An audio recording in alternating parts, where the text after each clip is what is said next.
नमस्कार, मैं आपके साथ रंजना रावत और आप देख रहे हैं तस्वीर में कहानी है।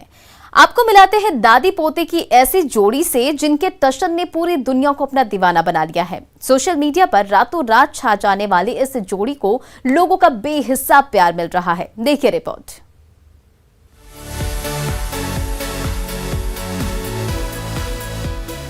दादी पोते का सुपर हिट अंदाज। सोशल मीडिया की चहेती जोड़ी दर्शकों को दीवाना बनाने वाला मनुहार। बिहारी लड़के ने सबका दिल जीता। दादी और पोते की हिट जोड़ी का यही वो हिट वीडियो है जिसने सोशल मीडिया पर तहलका मचा रखा है। सोशल मीडिया के किसी भी प्लेटफॉर्म पर दादी और पोते नवीन सिंह की कॉमेडी और डांस से सजा वीडियो पोस्ट होने की देरी भर है। मिलियन व्यूज पहुंचने में ज्यादा वक्त नहीं लगता। दादी और पोते के बीच उम्र का बहुत बड़ा फासला है, लेकिन पोते के प्रति प्यार ऐसा कि कभी आंखों पर गॉगल्स चमकता नजर आता है तो कभी पोते के साथ जींस और टी शर्ट पहनकर खूब टशन में नजर आती हैं दादी।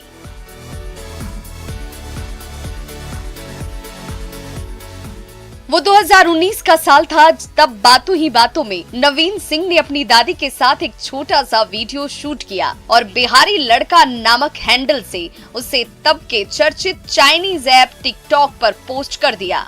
फिर क्या था, रातों रात ये वीडियो वायरल हो गया और सारे रिकॉर्ड इस वीडियो ने तोड़कर रख दिए। मैं ऐसे पहले वीडियोस बनाता था, कॉमेडी वाले, फैमिली वाले, इमोशनल वाले। तो एक दिन दादी ऐसे ही घर में थी तो मैंने दादी को अपने कपड़े पहनाए और फिर ट्रांजिशन बना दिया। तो वो गाना था साइको सैया वाला, तो उस पर वीडियो बनाया और वो पहली वीडियो ही वायरल होगा हमारी। अब तो बिहारी लड़की का जोश हाई होना स्वाभाविक था। एक के बाद एक वीडियो शूट होते गए और दादी और पोते के प्यार, दुलार और मनुहार पर देश भर के दर्शक प्यार लुटाते चले गए। एक समय ऐसा भी आया जब एक एक वीडियो का व्यूज कई लाख तक पहुंच गया। देशवासियों का प्यार पाकर ये बिहारी लड़का अभिभूत हो उठा। मतलब दादी पोता के रिश्ता के का मैसेज देवे के चाहत करू, तू बताओ। आगे मैं बढ़ो लो, बनाओ लो, बोलो वीडियो। दादी और पोते के इस हिट जोड़ी ने अभी सोशल मीडिया पर राज करना शुरू ही किया कि टिकटॉक पर पाबंदी लग गई। तब तक बिहारी लड़की को दूसरे चर्चित प्लेटफॉर्म का रुख करना पड़ा और वहां भी इस जोड़ी ने वही रिकॉर्ड तोड़ सफलता दर्ज की है। इंस्टाग्राम से लेकर यूट्यूब और फेसबुक से लेकर दूसरे ऐप्स पर दादी और पोते के लाड़, दुलार और नोक झोंक का वही प्यार मिला जो टिकटॉक पर अब तक मिल रहा था। आज के समय में जब रिश्तों और नातों की डोर कमजोर पड़ती जा रही है, खुदगर्ज बेटी, बेटा, बुजुर्ग माँ बाप को वृद्धाश्रम के किसी कोने में धकेल देते हैं। ऐसे वक्त में दादी और पोते का ये अपनापन हर किसी की आंखों को खोलता है। ऐसे अनमोल रिश्तों को सहेजने और संभालने की सीख देता है।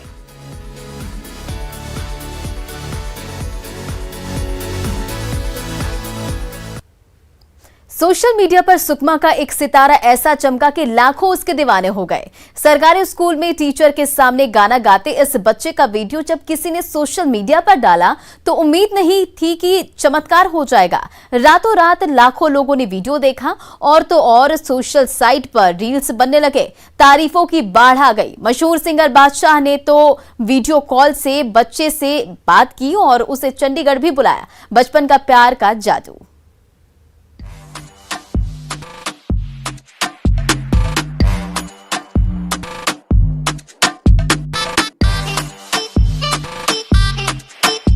इसे सुनने के बाद कई लोगों को अपने बचपन का प्यार याद आ जाएगा।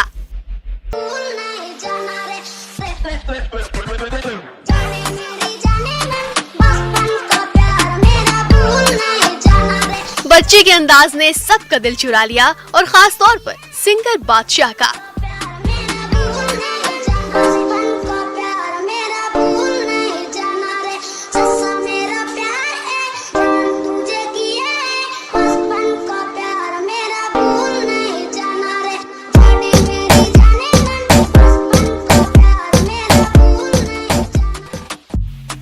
बच्चे ने लोगों को बचपन का प्यार ऐसा याद दिलाया कि सोशल साइट्स पर वायरल वीडियो लाखों बार देखा गया।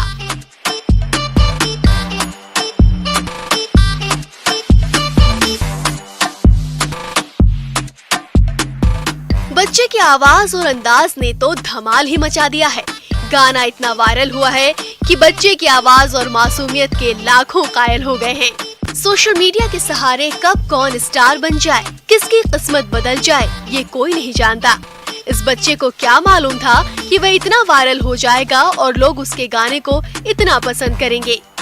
वीडियो में आप देख सकते हैं कि स्कूल ड्रेस में एक बच्चा बड़ी मासूमियत से बचपन का मेरा प्यार भूल जाना नहीं गाना गा रहा है। इस दौरान वे काफी सीरियस नजर आ रहा है। बच्चे का अंदाज लोगों को काफी पसंद आ रहा है।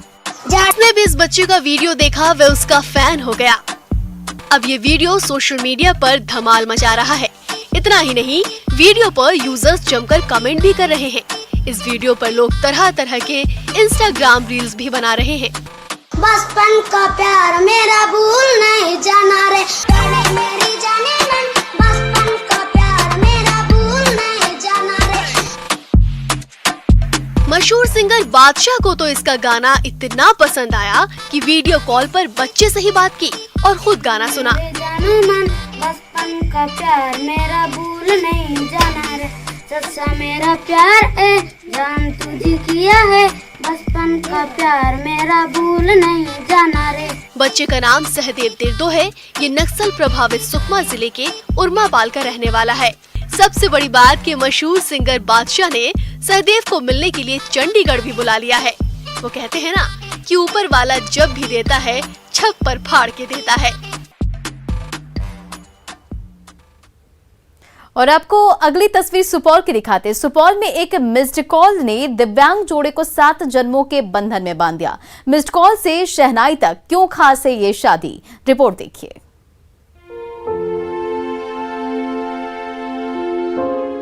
लड़के के एक मिस्ड कॉल ने करवा दी शादी। क्यों? सुनने में कुछ अटपटा सा जरूर लग रहा होगा, लेकिन ये सच साबित हुआ है सुपौल में। जी हाँ, राज्य की गौरी ने गलती से एक फोन नंबर पर डायल क्या किया, उसे तो जीवन साथी ही मिल गया।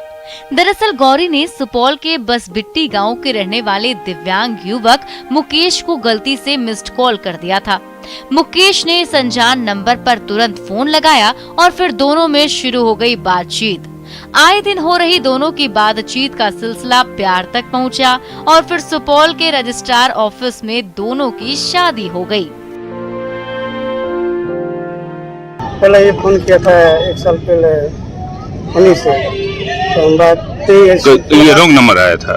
रॉन्ग नंबर आया था, तो हम बात करना नहीं चाहते थे। तो फिर भी 2 दिन 4 दिन परेशान खुद किए थे, तो हम बात करने लगे। जब 6 महीना बीत गया तो ये बोला हमसे शादी करिएगा, हमको फिर भी बोला नहीं करेंगे। ये बहुत परेशान करने लगा, तो हम बता दिया एड्रेस, ठीक है आ जाओ। दोनों पैरों से दिव्यांग मुकेश ने पहले तो गौरी से शादी करने से मना करने को कहा, लेकिन गौरी कहाँ रुकने वाली थी। उसने मुकेश से ही शादी करने की ठानी और फिर कूच कर गई सुपौल के लिए। हालांकि गौरी के साथ आए उसके भाई ने लड़के के दिव्यांग होने की वजह से शादी करने से मना कर दिया।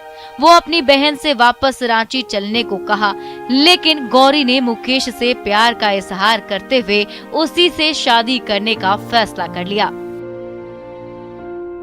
पहले से पता था कि लड़का जो है दिव्यांग है, दोनों पैर नहीं है। हमको ये सब बता दिया, हमको फोटो तो सब भेज दिया। फिर भी आप तैयार हो गए इनके साथ रहने के लिए। अब फिर आगे की जिंदगी कैसे कटेगी? लड़का तो विकलांग है। हम लोग 2 आदमी काटेंगे उसमें, जो हम कमाएंगे, ही नहीं कमा सकेगा तो हम कमाएंगे, हम खिलाएंगे इसको। मुकेश की मां बचपन में ही चल बसी थी। पिता बाहर मजदूरी करते हैं। ऐसे में जब वक्त दूर से आई लड़की के हाथ थामने का आया तो मुकेश अपनी मौसी के साथ पहुंच गया सुपौल कोर्ट और फिर शादी के बंधन में बंध गया। मिस्ड कॉल से शुरू हुई प्रेम की ये कहानी 2 प्रेमियों के समर्पण को दर्शाती है, जिसमें दिव्यांगता बाधक नहीं बनती। न्यूज़ 18 भी मुकेश और गौरी के नए दाम्पत्य जीवन की शुभकामनाएं देता है। अमित झा, न्यूज़ 18 सुपौल। गिरिडीह का नन्हा दुकानदार कुछ कर गुजरने की ललक लिए हुए है। ऑनलाइन पढ़ाई के लिए नन्हे दुकानदार चंदन को मोबाइल की जरूरत है, लिहाजा चंदन ने सड़क किनारे सजा ली है जामुन की दुकान। रिपोर्ट देखिए।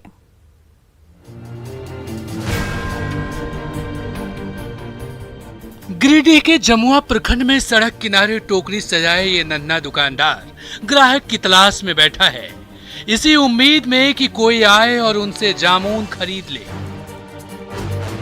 आने जाने वालों को टुकुर टुकुर देखता ये बच्चा मात्र 7वीं कक्षा का छात्र है, जिसे उम्मीद है कि उसकी लगाई गई टोकरी से अगर सारे जामुन बिक जाते हैं तो वो जल्द एक स्मार्टफोन ले पाएगा और एक बार फिर से अपनी पढ़ाई जारी रख पाएगा।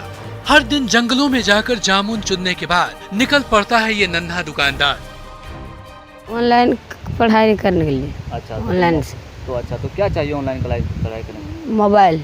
तो तुम्हारे पास मोबाइल नहीं है? नहीं है। तो मोबाइल खरीदने के लिए तुम ये जामुन बेच रहा है? हाँ। चंदन का कहना है कि जामुन बेचकर प्रतिदिन उनकी आमदनी लगभग 200 रुपए तक हो जाती है, जिससे अब तक कुल 5000 रकम इकट्ठा हो चुके हैं। जामुन बेचता है, मोबाइल तो है नहीं बचा, तुम क्या करें? अच्छा, और क्या दिक्कत हो रहा है बच्चे को लेकर के पढ़ाई लिखाई को? बच्चों की दिक्कत कलम कॉपी यही सब की दिक्कत है, इसीलिए जहाँ पर तहाँ चल जाते हम कई घर पर हमरा मांगे हम दिए पार है ये। उम्मीद है जल्द ही वो दिन आएगा जब चंदन के पास इतने पैसे इकट्ठे हो जाएंगे कि वो एक चमचमाता मोबाइल खरीद सके, ताकि बिना किसी बाधा के वो अपनी ऑनलाइन क्लास कर सके और अपने अधूरे सपने को सच कर पाए।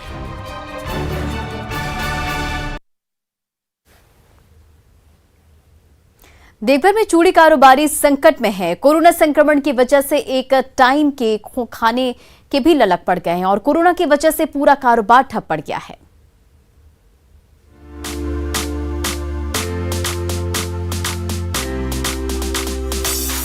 इन चूड़ियों से सजी धजी महिलाएं जब घर से बाहर निकलती हैं तो उनकी खूबसूरती पर 4 चांद लग जाता है। बाबा नगरी में जब भी श्रद्धालु आते तो यहाँ की चूड़ी घर लेकर ही जाते हैं, लेकिन जब से कोरोना की बुरी नजर इस पर पड़ी तब से न तो श्रद्धालु आ रहे हैं और न ही ये चूड़ियां बिक पा रही हैं। देखिए कैसे इन दुकानों में देवघर के माहिर कारीगरों के हाथों से बनी चूड़ियों का कोई कदरदान नहीं मिल रहा। अभी एक गाहकी नहीं है दुकान में, यात्री आ रहा है, चारों पट्टी सील हो गई। हाँ, यात्री आने के बाद वो रहता 2 पैसा का माल को बर्बाद, हमको 2 पैसा आता, बाल बच्चा भूखले है, कैसे हम लोग चला रहे हैं वो हम जान रहे हैं। भारत में सुहागन महिलाओं के लिए श्रृंगार बहुत ही अहम भूमिका निभाती है। सावन के महीनों में सबसे ज्यादा बिक्री होने वाली ये चूड़ियों को आज सीधी आंख से कोई देख नहीं रहा। ऐसे में श्रावणी मेले के आयोजन को रोके जाने से कारीगरों को दोहरी मार का सामना करना पड़ रहा है। देश के कोने कोने से यहाँ पर चूड़ियां मंगाई जाती हैं, लेकिन लाखों का कारोबार करने वाले व्यवसायी आज भुखमरी के कगार पर हैं। दूसरी तरफ महाजन का कर्जा भी इनके ऊपर चढ़ता जा रहा है। मतलब प्रभावित का तो पूछिए नहीं सर, मतलब ऐसा हो गया ना कि मरने छोड़ा कर करके दूसरा कोई काम ही नहीं बचा है। मतलब एक तो पहले अगला साल का भी महाजन बाकी है और 3 साल वाला अलग से चढ़ गया। बता दी कि देवघर में चूड़ियों का लाखों का कारोबार होता था, जिससे सैकड़ों परिवार के घर का चूल्हा चलता है। बाबा नगरी से चूड़ियां लेने के पीछे एक धार्मिक महत्व छिपा है। ये माना जाता है कि देवघर बाबा मंदिर में पूजा और दर्शन के लिए जो भी भक्त आते हैं वो चूड़ी को प्रसाद स्वरूप जरूर ले जाते हैं। ऐसी मान्यता है कि देवघर के बाबा मंदिर स्थित जो चूड़ियां बिकती हों वो अमर सुहाग का प्रतीक है, लेकिन 2 सालों से बाजार बंद होने के कारण फिलहाल सब कुछ ठप चल रहा है। मनीष दुबे, न्यूज़ 18 देवघर। रसगुल्ले का नाम आते ही मुंह में पानी आ जाता है। ऐसे में आपको गया के प्रसिद्ध गलफार रसगुल्ला की कहानी बताते हैं, जिसे पंडित जी के रसगुल्ले के नाम से भी जाना जाता है। आखिर क्यों खास है ये रसगुल्ला और इसे गलफार क्यों कहा जाता है, जानिए इन तस्वीरों के जरिए।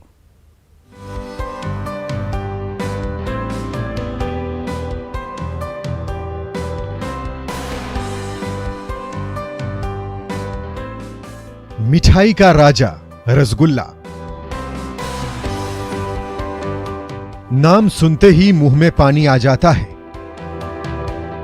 वैसे आपने रसगुल्ले तो जरूर खाए होंगे, हर साइज के रसगुल्ले का स्वाद चखा होगा, लेकिन क्या आपने 1 किलो का रसगुल्ला देखा है? आमतौर पर कई रसगुल्ले मिलकर 1 किलो होते हैं, लेकिन यहाँ तो एक रसगुल्ला ही बटखरे पर भारी पड़ रहा है। जी हाँ, ये रसगुल्ला बेहद खास है। गया के पंचानपुर मोड़ का प्रसिद्ध ये है गलफार रसगुल्ला, जिसे पंडित जी का रसगुल्ला भी कहा जाता है। बेहद स्वादिष्ट इन रसगुल्लों का आकार बेहद बड़ा होता है। 1 किलो तक का रसगुल्ला, वजन इतना कि एक परिवार के लिए एक रसगुल्ला ही काफी होता है। क्यों खींचे चले आते हैं मिठाई के शौकीन पंडित जी की दुकान पर, सुन लीजिए। डायबिटीज है, उसके बावजूद भी यहाँ 5-6 रसगुल्ला बड़ा वाला खा जाते हैं, इसलिए कि इतना टेस्टी कहीं नहीं मिलता है। जिस समय हम लोग पढ़ते थे एस.एन. सिन्हा कॉलेज टिकारी में 68 में एडमिशन लिया था, उस समय यहाँ जीप से आते थे लोग अफसर गया से और रुक कर मिठाई खाते थे। गलफार रसगुल्ला अधिकारियों से लेकर देश के नामचीन नेताओं को भी भा चुका है। लाल कृष्ण आडवाणी, नीतीश कुमार हों या फिर लालू यादव, सभी ने इस बेहद खास रसगुल्ले का स्वाद चखा है। यहाँ के रसगुल्ले इलाके में शगुन के तौर पर भी प्रसिद्ध हैं। आम पब्लिक हो या फिर छात्र, सभी इस दुकान के रसगुल्ले खाकर शगुन बनाते हैं। कर्पूरी ठाकुर आके खाए हैं, लालू यादव के यहाँ भी गए हैं, नीतीश कुमार के यहाँ भी जाते हैं। तो यहाँ अभय कुशवाहा जो है ना, वह जो है बर वक्त ले जाते हैं पटना ले जाने के लिए, और फिर यह बहुत सारे नेता लोग ले गए। 69 से 74 तक लगभग नमकीन का काम यहाँ होते रहा। उसके बाद 74 से मिठाई का काम शुरू हुआ, जो कि दिन प्रतिदिन बढ़ते गया। पंडित जी की मिठाई की इस दुकान पर आपको 50 ग्राम से लेकर 1.5 किलो तक के रसगुल्ले मिल जाएंगे। रसगुल्ले के अलावा और भी दूसरी मिठाइयां आपको यहां मिल जाएंगी। तकरीबन 50 साल पहले रामचंद्र मिश्र ने मार्च 1969 में पंचानपुर मोड़ पर झोपड़ी में इस दुकान की शुरुआत की थी। ब्राह्मण समाज से आने के चलते पंडित जी का लोगों ने मिठाई दुकान खोले जाने पर मजाक भी उड़ाया। इन सब की परवाह किए बगैर पंडित जी की दुकान ऐसी चल पड़ी कि आज पंचानपुर मोड़ की पहचान इस मिठाई की दुकान से ही होती है। 1999 में पिता के निधन के बाद से उनके 4 बेटे इस दुकान को बखूबी चला रहे हैं। एलन लीली, न्यूज़ 18 गया। इधर बगहा में करामाती जड़ी बूटियों का घोल टूटी फूटी हड्डियों को आसानी से जोड़ देता है। प्लास्टर का ये देसी नुस्खा आज भी बगहा के गांव-गांव में बेहद प्रचलित है।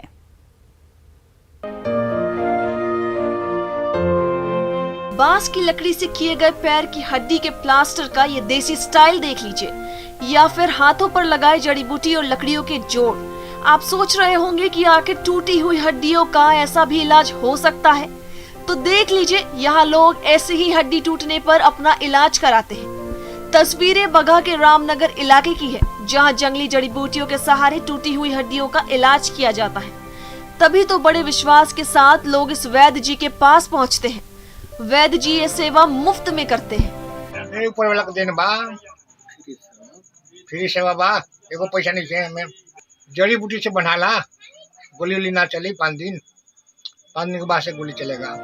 जड़ी बूटियों से किए गए इलाज में लोगों को अलग से कोई दवाई नहीं दी जाती है।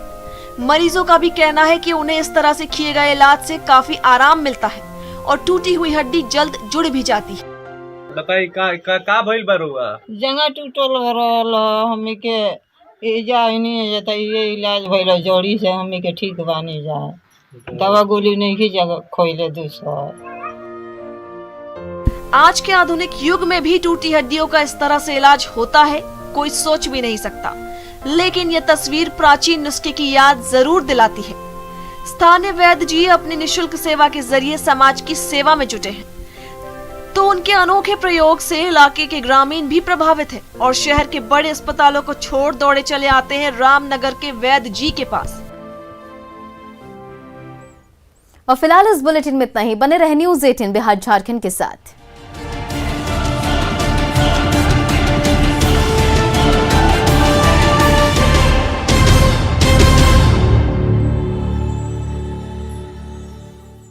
लहर के संभावित खतरे को